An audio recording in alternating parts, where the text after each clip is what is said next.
Hello.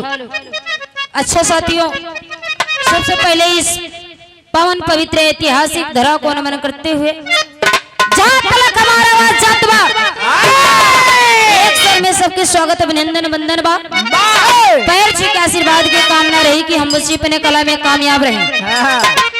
अच्छा, आज बड़ी खुशी के बात बा, बड़ा ही सुंदर कार्यक्रम रखा गया। बिरहा जगत की बहुत सुंदर गायिका हमारी बड़ी दीदी सम्मानित आप कविता बनारसी जी, आज आपकी बिटिया अनु बिटिया के जन्मदिन बा। छोट बहन बड़ी जन्मदिन की ढेर सारी शुभकामनाएं। कुछ बोलने से पहले हम क्षमा चाहब कि ज्यादा समय ना लेते हुए एक छोटी सी गीत बजा दा, उसके बाद हम चलत हैं।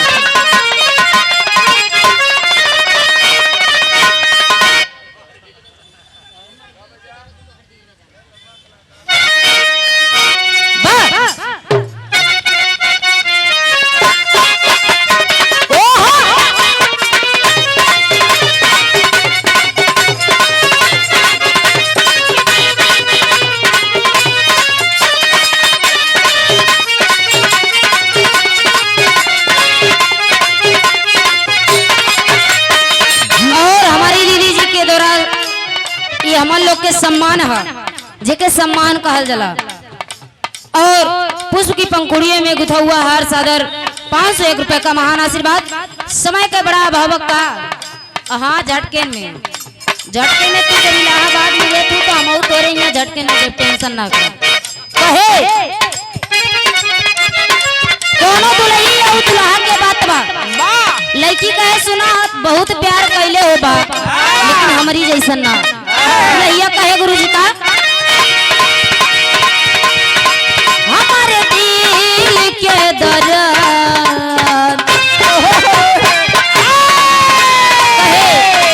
हमारे दिल के दर्द तुम्हारे दिल में जानता। हमारे दिल के दर्द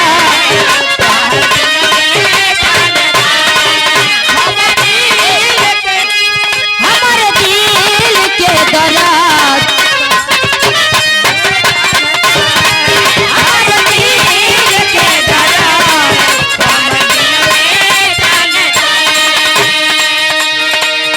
जनवों से भी बेसी रे पागली तो हो के मानता। जनवों से भी बेसी रे पागली तो हो के मानता। और हमारे गुरुजी सम्मानित आप श्री बिरहा जगत के बहुत सुंदर गायक कलाकार, बड़ा प्यार दुलार मिले। हम प्रियंका स्नेही सुल्तानपुर से, गुरुजी गाजीपुर की पावन धरती से, सम्मानित आप राम केवल यादव गुरुजी आपके द्वारा सादर 501 रुपए का महान आशीर्वाद की इच्छा बा। क्या चाहता है ना ले सम्मानित आप श्री बिरहा जगत के बहुत सुंदर गायक कलाकार गुरुजी के शिष्य हुए बबलू लाल यादव जी।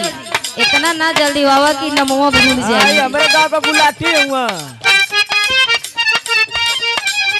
और हमारे गुरुजी सम्मानित आप राम केवल यादव गुरुजी के शिष्य परम मित्र सम्मानित आप छोटू लाल यादव जी गुलाटी वाले साढ़े 501 रुपए का महान आशीर्वाद चोड़ों में कोट के प्रारंभ आशीर्वाद की चावा ए दी तनी रुकबा सुल्तानपुर से यही तनाव न देखावई देबू।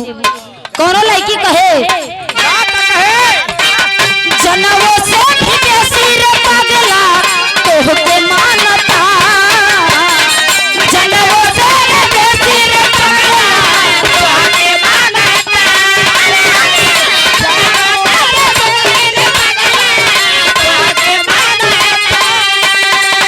जनवों से भी बेसी रे पागला तो हो के मानता। दिल के दर्द तुम्हारे दिल में जानता। हमारे दिल के दर्द तुम्हारे दिल में जानता। हमारे दिल के दर्द तुम्हारे दिल में जानता।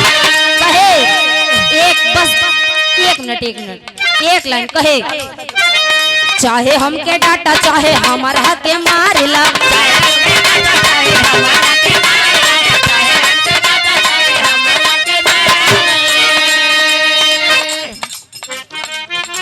कहे तो नहीं चाहे चाहे हमारा के मारिला ए हो केतनो रुआ बराजा हमारा पे झारिला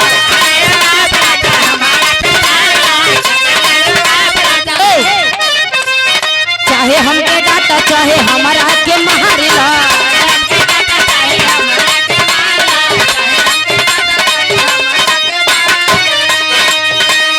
केतनो रुआ बराजा हमारा पे झारिला ए हो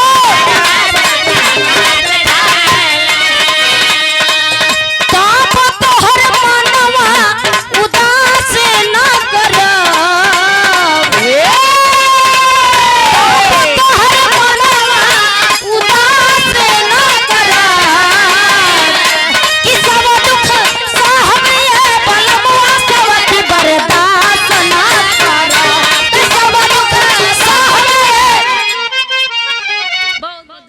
आप सभी से प्रियंका हमारी छोटी बहन है।